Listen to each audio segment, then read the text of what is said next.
This is Florida Matters, I'm Matthew Petty. This week, lawmakers are back in Tallahassee for a special session. Up for discussion among other bills are measures to provide relief for ranchers affected by Hurricane Idalia and help homeowners struggling with high insurance premiums.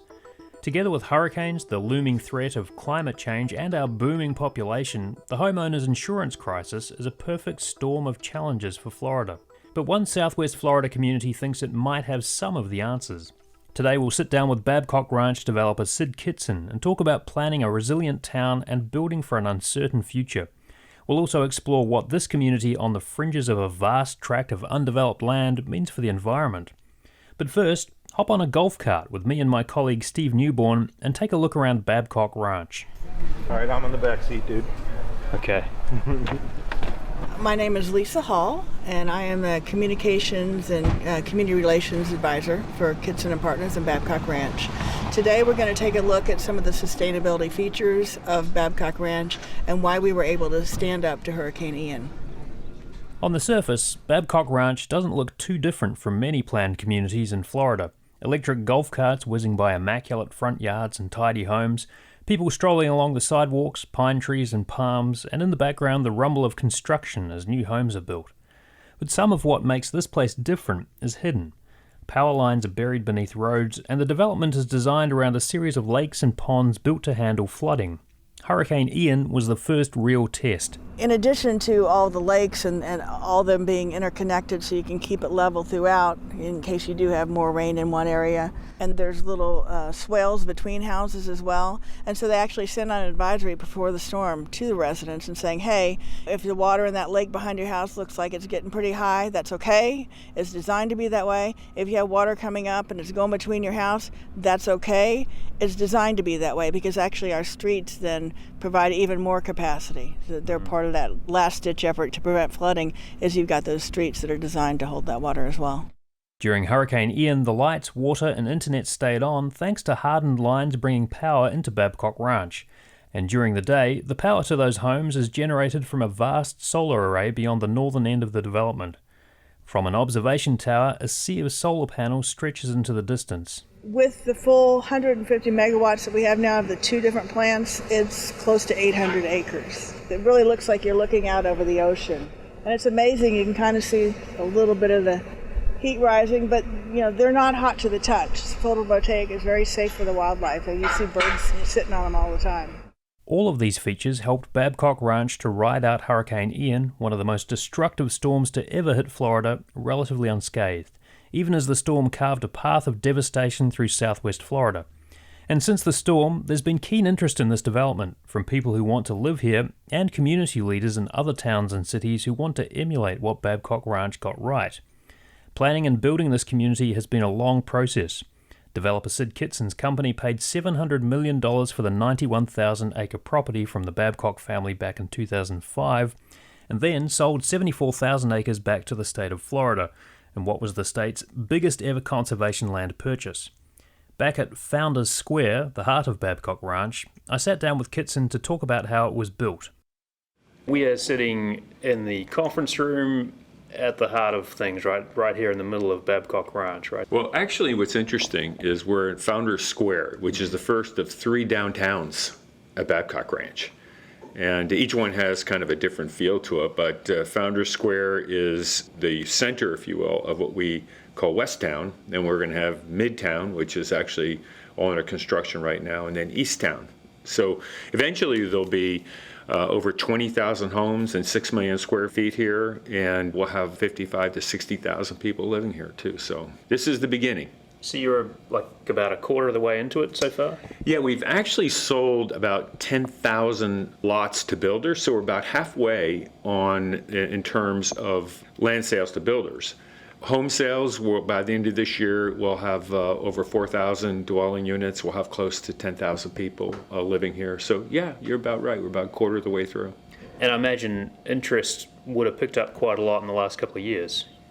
Significantly. We started out strong too, though. It was sort of a very steady growth. And then, of course, when COVID hit, like everybody, we were surprised at the surge that we had. But then after Hurricane Ian, we had even a greater surge. when Babcock fared as well as it did during a very, very difficult time, very violent storm. A lot of people wanted to live in Florida but wanted to be safe. And Babcock Ranch has proven that it has that kind of resiliency. I want to ask more about that, but walk us back, if you could. This deal with the family that owned the ranch was struck way back in 2005, so that's 18 years ago, a pretty long process. I mean, developments take a while, but that seems like kind of out of the ordinary when it comes to a development community. What got you interested in this tract of land in the first place? You're right, this is a very complex process and deal that was put together with the family. And it started, like you said, all the way back in 2005. We actually closed in 2006. The family was great because when they put Babcock Ranch out on the market, originally the state wanted to buy it, but they couldn't because the family was selling stock and not the asset. And the state was not able to do that. So that ended their ability to purchase it. But the family still cared about stewardship. And we were probably the lowest bid to buy the property. But we were the ones that said we really want to really focus on not only preserving the land, but on sustainability. So just put it in perspective, we purchased 91,000 acres. That's 143 square miles. And then we sold 73,000 acres to the state of Florida, and that is the largest land purchase in the history of the state, and still is today. We ended up with 18,000 acres. And out of the 18,000 acres, we're preserving half of that. So at the end of the day, 90% of the original ranch is in preservation forever. And when I talk to people from the Babcock family, there were 43 heirs. Put that in perspective. That's a lot of people in a business deal. That's a lot of people. But at the end of the day, we were able to accomplish our goals. And then as we started to work through the process, we had 1 year to put all this together, by the way, to sell that land to the state, to get the entitlements, to do the things we needed to do. That all normally would take at least minimum 5+ years to do under normal circumstances. So there were a lot of people who wanted to get it done, both in the public and the private sector. A lot of people who were against it.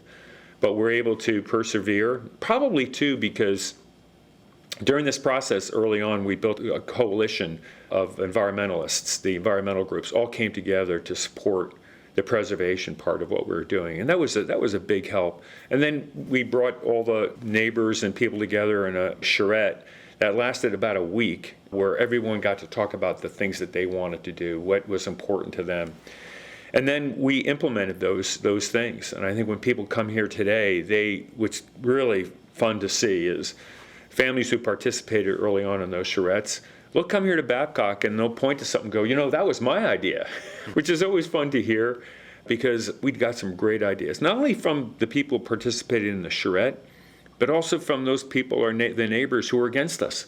They made us better. I think, there's always this feeling like, oh my gosh, they're against us, so that's bad. Well, in my view, when somebody is concerned about something, there's usually a good reason. And so we listened, and I think we're better because of that. So flash forward to Hurricane Ian. I understand you rode out the storm in your home, which you can see from here, actually. It's sort of prime property at the head of the lake there. What was that like?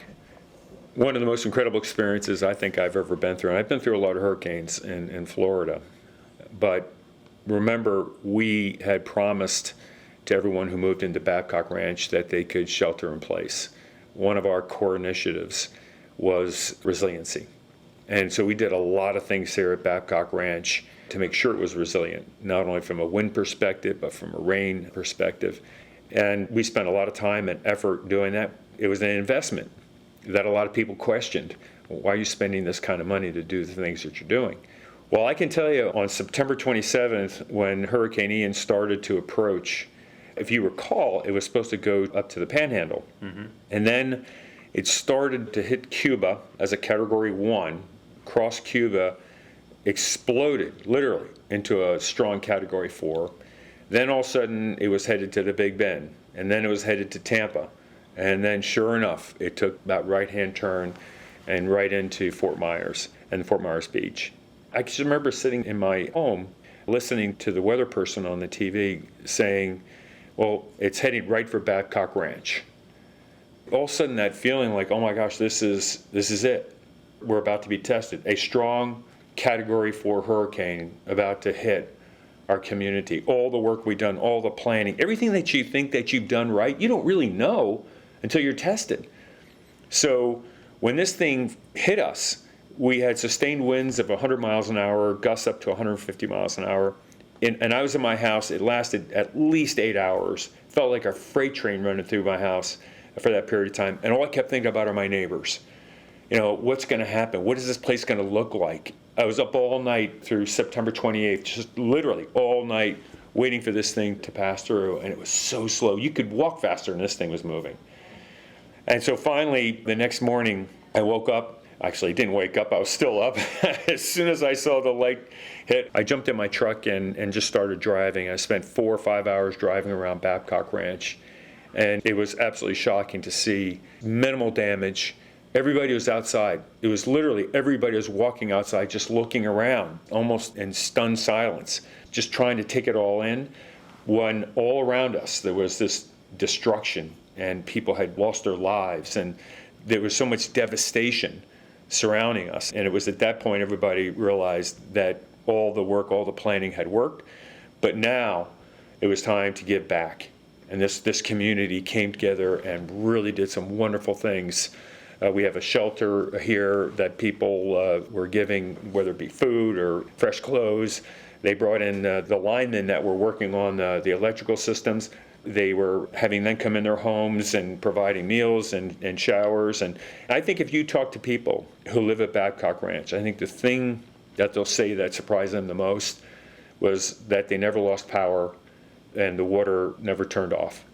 So those utilities were, maintained throughout that entire experience. And I can tell you, having been through a few of these, it's quite bizarre to actually watch it happening, because normally you don't have power, but to literally see it real time all over the top of you was quite an experience. Yeah, I mean, the aftermath of storms is usually the most miserable time, right? You're sitting waiting for power to come back on. There's no AC, unless you've got a generator if you're lucky. It's hard to get a hot meal, hot shower. So true. And it's usually hot. Yeah. Because everything kind of clears out and it just gets this steamy hot. And you're right, everyone here had their air conditioning and everything was working fine. You're listening to Florida Matters. We're talking with Babcock Ranch developer Syd Kitson about how this planned community on the edge of a vast conservation estate in southwest Florida withstood Hurricane Ian and what other cities and towns could learn from the development. When we come back, just how affordable is resilient design and what are the limits of sustainable development in the face of Florida's insatiable hunger for housing? Welcome back to Florida Matters. I'm Matthew Petty. After Hurricane Ian tore through southwest Florida last year, attention turned to Babcock Ranch, a community designed for resilience. Let's get back to my conversation with developer Syd Kitson, who I sat down with after touring Babcock Ranch to see some of the development's features, like flood resilience and solar power. So there's a few things I understand that work in your favour in terms of resilience. You've got your own solar array, you have a system of lakes and a water management system that allows you to stay above the water in a big rainfall event. This place is built pretty high above sea level too. I read like 30 feet, is that right? That's right. So talk me through how that kind of helps in terms of resilience. It's planning from the beginning. It's getting it right from the beginning. You're right, we're 30 feet above sea level. That was very purposeful. That wasn't an accident. We did not want to be in a place where the storm surge would have an impact. Then we went back and looked at maps from the 1940s to find the natural flowways. And that was really important. We had these and then found those natural flowways and said, we're not going to build there because that's where the water's going to go. We learned a long time ago, and we should all learn, you can't mess with Mother Nature because she's going to win every single time. So if you go through Babcock, you'll see these flowways that come through. They're massive, and that's where the water goes. In addition to that, we put a lake system together it's a smart stormwater management system where it can lower the lakes if it anticipates more rain. And in the event of a catastrophic event, this system is actually designed where if the lakes do overflow, which I don't know how that'd be possible, but if they did overflow, it actually goes into the roads and then works its way down into the system itself. So it still protects the homes. So we really had sort of redundancy in that. We also have native plant materials throughout Babcock Ranch. And why is that important? Well, because they do great in wet weather, they do great in dry weather, and they do great in the wind. So we require that. All the landscaping you see here are native plants. And then we buried all of our utilities, from electric to, and of course, of the water. But then we own the water and wastewater plant, and we hardened that also, so that during a storm, we didn't have to worry about the plant failing. And people think that, you had power because of the solar, but it really wasn't the solar that kept us online. What we did is we spent 8 years working with Florida Power and Light to harden the system into Babcock Ranch, into our substation. And so if you look at Babcock right now and you look at the poles and everything coming in, we can draw power from all over the state safely. And so these poles actually were able to bring that energy to our substation, and then our substation underground. We still, by the way, had that 4 hours of solar storage, battery storage, in place if we had needed it. They didn't use it because they didn't need it, but it was there just in case. So when you started this development, obviously there was quite a lot that you needed to do to mitigate the environmental impact of a big housing development on what was once a fairly extensive ranch with a lot of unspoiled land. But was your goal from the get-go, were you thinking about storms, or were you more thinking about how do we minimize the environmental impact of this? What was forefront in your mind? Was it resilience, or was it environmental? Both. Absolutely both. If you look at our initiatives back in 2005, and it was really interesting when we made the announcement, and we had a number of reporters there. I said, we're going to create the most sustainable new town that's ever been developed. This is back in 2005. And one of the reporters raises his hand and he says, Mr. Kitson, what does that mean? This is just 2005. But we put these 7 initiatives together that were really critical. They focused on the environment, energy, education, transportation, technology, health and wellness, and storm safety. And we dug in deep on every single one of those. So if you look at Babcock, it's founded on those 7 principles. And then we really said, okay, we're going to make it sustainable, we're going to make it resilient, and we're going to make it innovative. And that's what we've been working on, from day one to make this happen. And just as an example, becoming the first solar-powered city in America, that was part of that 8-year process. That's how long it took to make that a reality. Now, of course, they're building, these larger solar arrays all over the state, but back then, we were the first. And they had a smaller one, but we started with 75 megawatts. Now we're 150 megawatts. And just put that in perspective, it's about 700,000 panels on about 840 acres powering this town. And we were one of the first solar to battery facilities at Babcock. They've been doing it some other places, but we're one of the first, and they've been using that to kind of figure out how can we do this on a bigger scale. And we're working on that with them right now also. But resiliency, if you don't do it right from the beginning, it's really difficult to come back and try and retrofit something that's so difficult to get right from the beginning. How much more expensive is it to build something this way rather than your standard development in the state of Florida? That's a great question. I've been asked that quite a bit. So here's the way I can answer it. Yes, it costs more money, and it costs millions of dollars more than it would if I just did it sort of the standard way. One of the things you got to recognize when you drive through Babcock Ranch is all the wetlands. We preserved all the wetlands. So it looks different. When you drive through here, all these open areas and conservation areas, it just feels different. And by the way, they store a lot of water. But we preserve those. So when I get asked about the money part, you just look back and say, okay, what would it have cost from that storm? So the payback was very, very significant.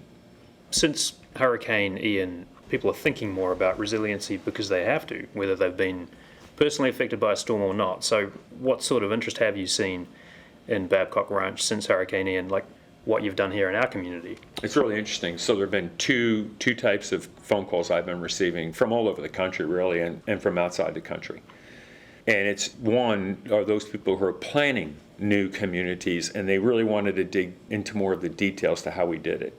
And that's been very rewarding. And I tell them, look, take the playbook, and not only is it great that you're going to copy it, but do better, improve on it, see if you can even be more innovative. And that's the greatest compliment you can possibly get. The other questions that I get are from existing cities and towns that have these issues. It's a much more complicated because they have the legacy infrastructure that they're dealing with. But what I tell them is if you can get the political will to not think short term, but think long term, you got to plant some seeds right now. That's like, for example, hardening the infrastructure. What's hard for people to hear is if you're in a flood zone, you either got to raise the house up or you got to get rid of it. You got to do something. You can't just rebuild it the way it was, because guess what? It's going to flood again. And this rinse and repeat of the same mistake just makes no sense at all. So you have to do one or the other. You either have to build the house more resiliently, the structure more resiliently, the office, but whatever it is, and or commit to the fact that you're not going to build there. But that's not always going to be the most realistic or even possible from a cost perspective. Say coastal communities, I mean, obviously people are already doing this in South Florida. They're raising roadways because of sunny day flooding and things, but I mean, there's got to be a limit, right? Like there are some things you do here that you couldn't replicate in a coastal community. True, but not true. If you start now, if you're thinking 20, 30, 40, 50 years, and you start to do these things that you know eventually are going to, because climate change isn't going away, it's happening. This isn't about politics. This is just pure science. You're seeing it down in Miami. You're seeing it all over the state, what's happening. If you start now, your grandkids and your great-grandkids are going to be so thankful that we had the vision to start to get it right and start somewhere. The worst thing you can do is nothing, so you need to do something. And you got to chip away at it because it's going to cost a lot of money to get it right. I want to come back to the environmental part of this, because I know that a lot of work went into making sure that this was done in a way that was sustainable and, as you say, kind of environmentally sensitive, and the kind of carve out of that big patch of land which went back to the state government to act as part of that corridor. But not every environmental advocate is going to be happy with it. Some say that even any kind of development in a place like this is going to constrict the patch of land that, say, a Florida panther may have to roam. It could raise the risk of other developers looking at other pieces of land saying we could do the same sort of thing, but maybe not putting the same amount of forethought into the preservation side of things. So what do you say to folks who still have concerns about any kind of development going into something that was previously farmland and undeveloped land? Well, there are 1,000 people a day moving into Florida, net. When you think about developments, I don't care where they are or what they have impacts. They create impacts, and we must mitigate those impacts. That's our responsibility from the private sector. So what I tell you is that it needs to be done. We need to build homes, so let's do it the right way. And for us, you use the Panther as an example. Well, we have a 17,000 acre Panther mitigation area that we built and created, and it worked. They actually have a picture of a panther with their cubs, the first female panther north of the Tallahassee, I think, in over 40 years. Carl Ward actually has a picture of that and a film of it. And so it's working. Our goal from day one has been to prove that a new town and the environment can work hand in hand. That is our mission. Because if you can't, then there's no hope. I mean, people come down here to Florida because of the natural resources, the beaches, the water, the great landscapes. We have to preserve those. But people are going to come here and live, so we need to do it the right way. But not everybody has the time or the capital to do a project like this, though. So do you worry about other developers eyeing up pieces of land, or ranchers saying we just can't afford to do this anymore, we've got to sell up and get out? And not everybody's going to have the vision to put in place some of the environmental practices that you have. I do worry about that. I think that's something we all need to be thinking about. But here's what can turn that tide, and that is the consumer. If people move to those places, and they are, that are thinking about sustainability and understand that we do have issues and we need to be very thoughtful about how we treat the environment. If people buy homes in those types of communities, then they're going to be built. And so the consumer itself can actually start to drive the demand for these types of communities. You talked about the big number of people moving here and they all need somewhere to live.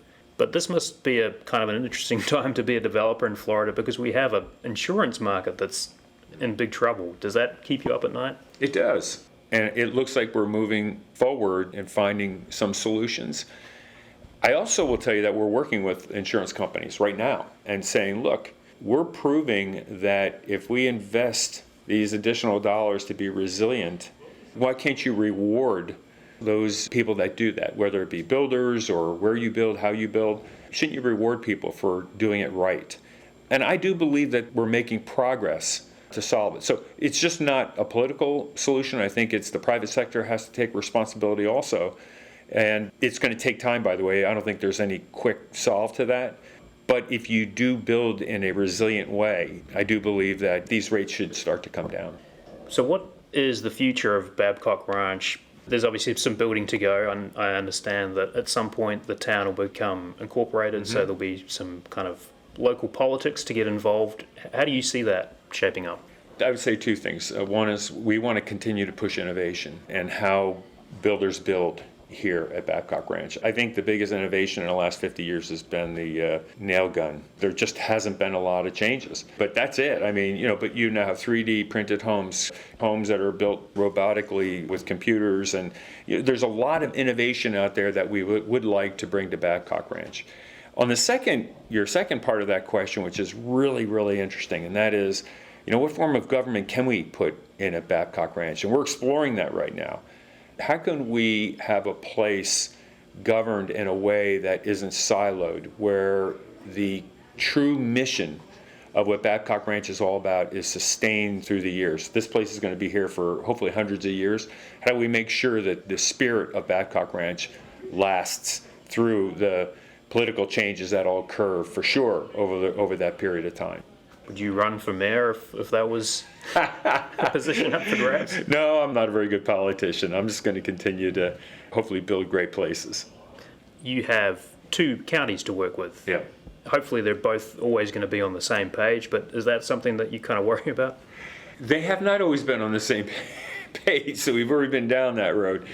Look, I think that Babcock Ranch, it's identified as one place. It's not identified as Charlotte County and Lee County. It's identified as Babcock Ranch. People don't come here and go, gee, I want to live in Lee County, or I want to live in Charlotte County. They want to live in Babcock Ranch. So I think that line, that divide is sort of erased. The issue really becomes politically getting approvals in both of these counties. And right now, we have good partnerships in both counties. And part of that, too, is because if you do what you say you're going to do, it's amazing how people will react to that. If you don't, then you're going to have a very difficult time. But all along, we've always said, look, don't listen so much to what we say, but see what we do. And that has really, I think, built a lot of goodwill. Well, Syd, thank you so much for your time. I appreciate it. My pleasure. Thanks for being here. That's our show for this week. Find us on social media, look for Florida Matters.